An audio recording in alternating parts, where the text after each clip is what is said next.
Assalamualaikum warahmatullahi wabarakatuh. Waalaikumsalam warahmatullahi wabarakatuh. Terima kasih atas kesempatannya. Untuk mempersingkat waktu, mungkin langsung saja ya Pak. Pada kesempatan ini, saya mungkin bukan hendak bertanya Pak, tapi mungkin lebih ke meminta nasihat dari Dr. Faiz. Jadi, kami mohon nasihatnya ya Pak dari panjenengan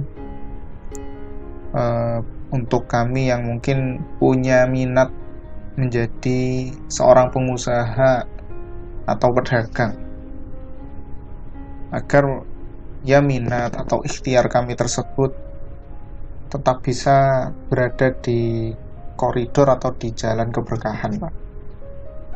Nah mungkin itu saja Pak Faiz yang mungkin ingin saya minta dari Pak Faiz untuk malam hari ini.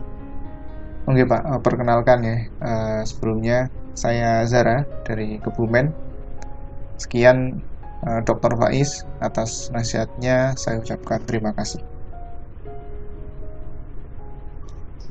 Oke, kita lihat bukunya Hamka, Lembaga Budi. Kalimat-kalimat kalau di bukunya Hamka itu enak dibaca, agak puitis karena beliau juga budayawan, ya sastrawan, ya ulama pastinya. Oke, kenapa judulnya bukan akhlak tapi lembaga budi? Itu perlu kita bahas. Budi itu dari bahasa Sanskerta. Ya, masih ingat kan, Buddha itu mengalami pencerahan di bawah pohon Bodhi, masih satu akar kata. Kita juga punya istilah budaya, masih satu akar kata. Orang zaman dulu di naskah-naskah buku-buku ilmiah zaman dulu sering pakai istilah tidak cuma akal, tapi selalu akal budi. Tidak sekedar rasio, tapi ada kalimat budinya. Kemudian ada juga budi pekerti. Itu kalian harus cari rahasianya. Jangan-jangan orang dulu lebih arif daripada kita dalam penggunaan istilah-istilah. Budi dari bahasa Sanskerta kadang diartikan akal memang, tapi lebih dekat pada makna kesadaran atau akal yang sadar. Itu budi. Makanya ada budi pekerti, berarti tindakan yang dilandasi oleh kesadaran. Dan itu nanti hasilnya ya bermoral. Ada juga akal budi. Jadi akal yang dijalankan dengan penuh kesadaran, penuh pertanggungjawaban. Jadi di buku-buku filsafat zaman dulu itu juga pakai istilah akal budi, tidak cuma akal. Apalagi akalnya double, nanti lahirnya akal-akalan. Kalau sudah akal-akalan bukan akal lagi. Ya, makanya kita ada hutang budi. Tidak ada istilah hutang akal. Hutang budi itu berarti ada orang berbuat baik pada kita, kita merasa bertanggung jawab untuk balik melakukan perbuatan baik juga. Saya lupa itu pernah lihat film yang perbuatan baik di model kayak MLM. Model MLM itu kalau ada orang berbuat baik padamu sekali, kamu bertanggung jawab melakukan perbuatan baik 3 kali pada 3 orang. Nanti yang dapat perbuatan baikmu sekali ini juga dia bertanggung jawab cari downline untuk berbuat baik juga 3 kali ke bawah. Nanti terus gitu, nanti isinya banyak orang baik. Kalian boleh bikin jaringan MLM kebaikan, bukan MLM yang biasa-biasa itu. Itu kan inspiratif. Jadi kalau cuma yang baik-baik ya, bukan yang jelek-jelek. Nanti orang nyontekin kamu sekali, saya contekkan ke teman yang lain 3 kali, nah gitu. Ya, nanti kamu di-share video gitu-gitu sekali, tak share ke 3 teman yang lain, tidak begitu. Perbuatan baik ya, bukan share yang ceramah kebaikan itu. Karena kadang-kadang yang ceramah itu ya nyebeli juga. Oke. Di buku Lembaga Budi itu tentang kebaikan-kebaikan budi-budi beberapa profesi. Kalau ini saya ndak harus menjelaskan panjang lebar ya. Kalian pasti sudah familiar dengan penjelasan-penjelasan ini. Bagi yang buka usaha, yo bahasa sekarang mungkin wira swasta. Ingin kalian jadi majikan sendiri, buka usaha apa, perhatikan budi ini. Jadi moral itu selain demi kualitas usahamu juga kalau dalam agama ada namanya barokah. Jadi mungkin untungnya secara kuantitas jadi kecil, tapi barokah.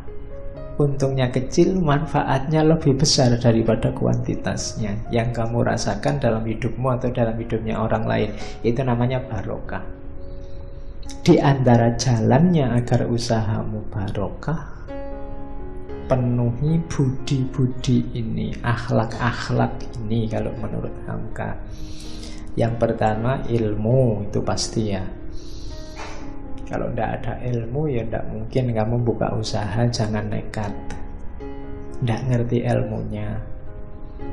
Kalau main komputer, main HP tidak bisa, ya jangan buka usaha reparasi handphone. Itu namanya bunuh diri ya. Jadi harus tahu ilmunya. Yang kedua percaya diri, pasti ya. Harus pede. Kalau masih ragu-ragu, dimantapkan lagi niatnya dan kepercayaan dirinya. Yang ketiga niat, kemauan. Yang keempat manajemen waktunya diperbagus. Yang kelima fokus. Kenapa banyak usahamu yang mungkin di antara kalian sekali dua kali pernah bikin usaha apa, biasanya tidak fokus, manajemen waktunya tidak bagus. Kemudian yang selanjutnya jujur, itu pasti ya, dan amanat, menjaga kualitas, memahami keinginan orang banyak, ngerti yang diinginkan pasar. Promosi juga tidak usah ragu-ragu dan pintar melayani. Jadi ini untuk orang-orang yang ingin buka usaha. Yaitu penjelasan tiap subnya banyak, silahkan dibaca sendiri. Bukunya kelihatannya bisa kamu di Google Book juga ada, beli tapi ya. Iya loh, kamu goleknya gratis terus. Kayak gini mungkin kamu lumayan, tidak usah baca bukunya Pak, dengerin ngaji ini selesai.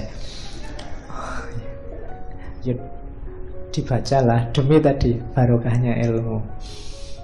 Oke, kalau memang ingin serius mengkaji ini ya dikaji, dicari bukunya ya pinjam-pinjam di perpus, kelihatannya juga banyak.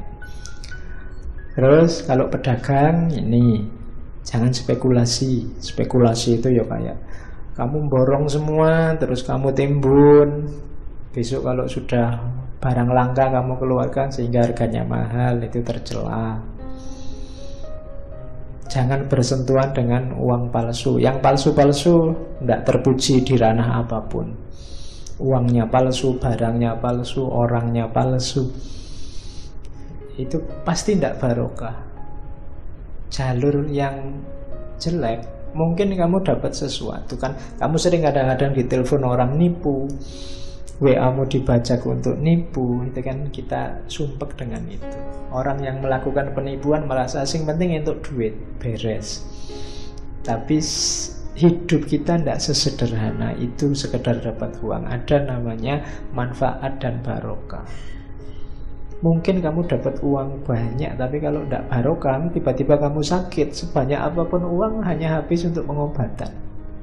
Itu namanya, orang menyebutnya tidak barokah. Jadi jangan hanya mengejar kuantitasnya. Wah, kalau saya punya uang 1 miliar Pak, apa saja saya beli.